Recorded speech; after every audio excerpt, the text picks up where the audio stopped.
Oke, bertemu kembali teman-teman dengan saya, Francisca, di mata kuliah pengantar akuntansi 1. Sebelumnya, saya mengucapkan selamat datang kembali teman-teman dalam mata kuliah tahap 2 semester genap tahun ajaran 2019-2020. Semoga kita semua yang sedang mendengarkan rekaman saya ini senantiasa sehat dan tetap memiliki begitu banyak semangat untuk menjalani perkuliahan kita di semester ini. Oke, teman-teman, langsung saja. Topik pertama kita yaitu tentang perusahaan dagang.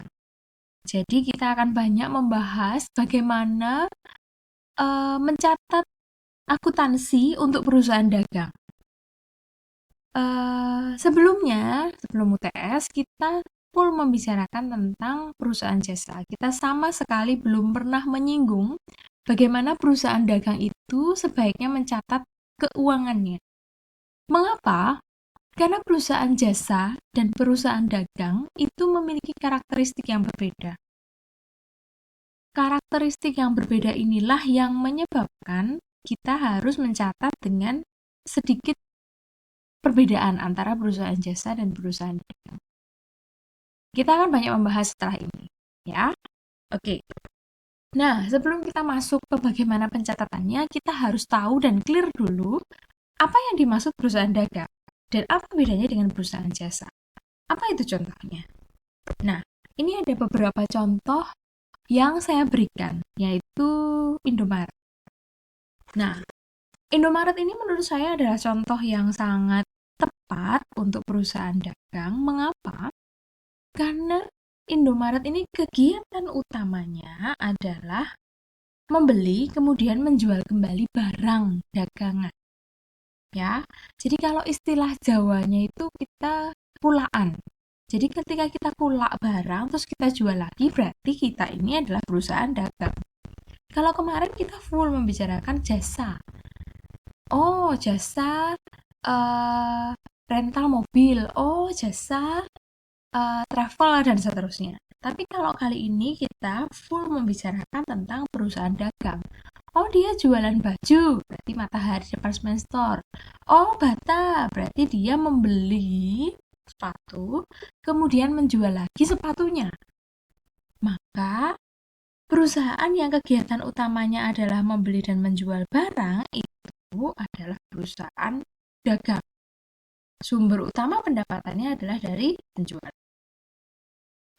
Nah, kalau dilihat sekilas dari siklus operasi perusahaan dagang, itu ternyata lebih panjang daripada perusahaan jasa.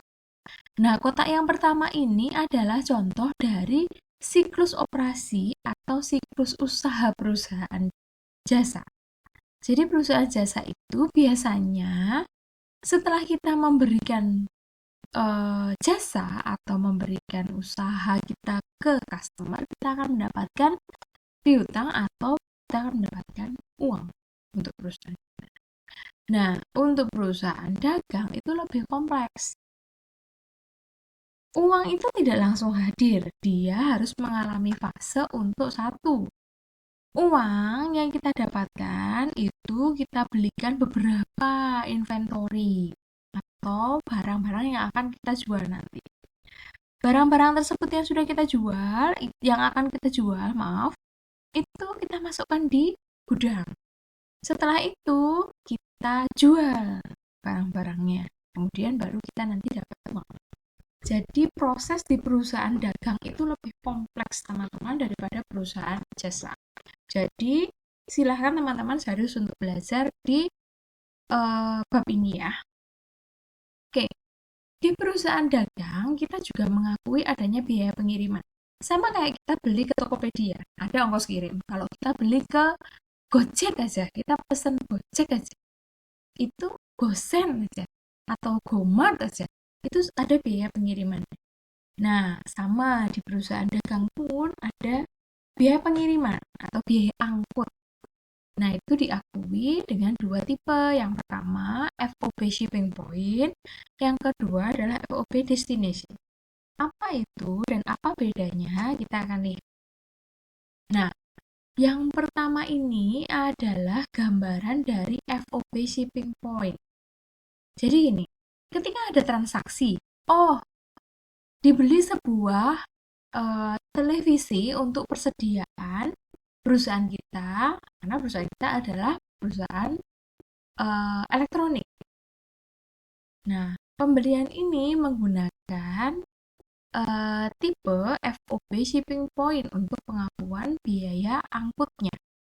Nah, karena diakui FOB shipping point, maka dalam konteks ini yang mencatat biaya pengiriman siapa? Oh, pembeli. Ya, jadi ketika kita beli barang, ada tulisan biaya angkut diakui sebagai FOB shipping point, maka yang mencatat biaya angkutnya adalah pembeli. Sekali lagi ya, pembeli. Berarti penjual perlu mencatat biaya angkut nggak? Tidak, karena yang bayar adalah pembeli. Sebaliknya, kalau misalnya ternyata ketika kita beli persediaan barang dagang nih, kemudian diakui biaya angkutnya FOB destination, maka yang bayar biaya angkutnya adalah penjual. Maka pembeli kita, perusahaan dagang kita, nggak perlu mencatat biaya pengiriman. Karena kita tidak membayar biaya tersebut. Untuk apa kita mencatat kalau kita tidak membayar biaya tersebut? Nah, selain tentang biaya pengiriman, yang berbeda lagi di perusahaan dagang adalah tentang diskon. Ya, di perusahaan dagang biasanya diakui adanya termin pembayaran atau termin diskon. Ya, jadi lambang-lambang inilah yang dinamakan dengan termin. Ada 3 tipe sebetulnya untuk termin pembayaran atau termin diskon. Yang familiar itu yang pertama, teman-teman. Yang kedua dan ketiga ini sifatnya tidak begitu familiar di perusahaan. Ya. Yang pertama, 2/10 N/30. Itu punya arti diskon 2% jika kita membayar kurang dari 10 hari atau dalam 10 hari dengan batas maksimal pembayaran adalah 30 hari.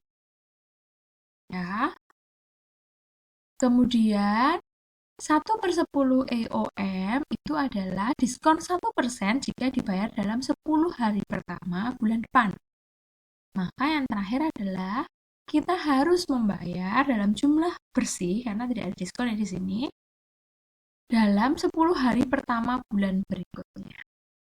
Nah, teman-teman, termin pembayaran ini harus sungguh-sungguh dipahami. Minimal yang pertama ini, maksud angkanya apa, maksud tujuannya apa. Misalnya di sini 5/10, berarti diskonnya bukan 2% ya, berarti diskonnya adalah 5%. Jadi angka di depan dan di belakang ini bisa berbeda untuk setiap perusahaan. Jadi silahkan diperhatikan. Nah, selain biaya pengiriman tadi, termin pembayaran, terakhir ini adalah tentang HPP, harga pokok penjualan.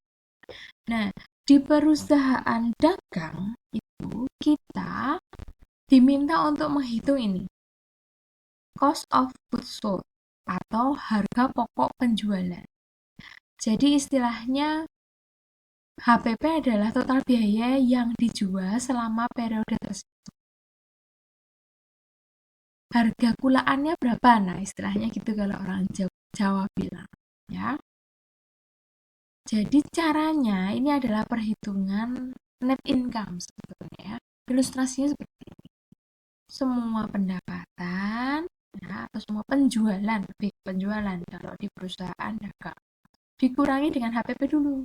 Baru dapat laba kotor, baru dikurangi dengan beban operasional. Nah, kalau kemarin di perusahaan jasa, kan kita nggak kenal di sini. Kita langsung seluruh pendapatan dikurangi dengan semua beban. Tapi dalam konteks perusahaan dagang, ada satu tahapan yang warna biru muda ini yang harus kita lalui dulu. Jadi semua penjualan dikurangi HPP, baru dapat yang namanya laba kotor, baru dikurangi dengan beban. Oke, sampai situ dulu. Teman-teman harus meresapi ya hal-hal yang berbeda antara perusahaan dagang dengan perusahaan jasa.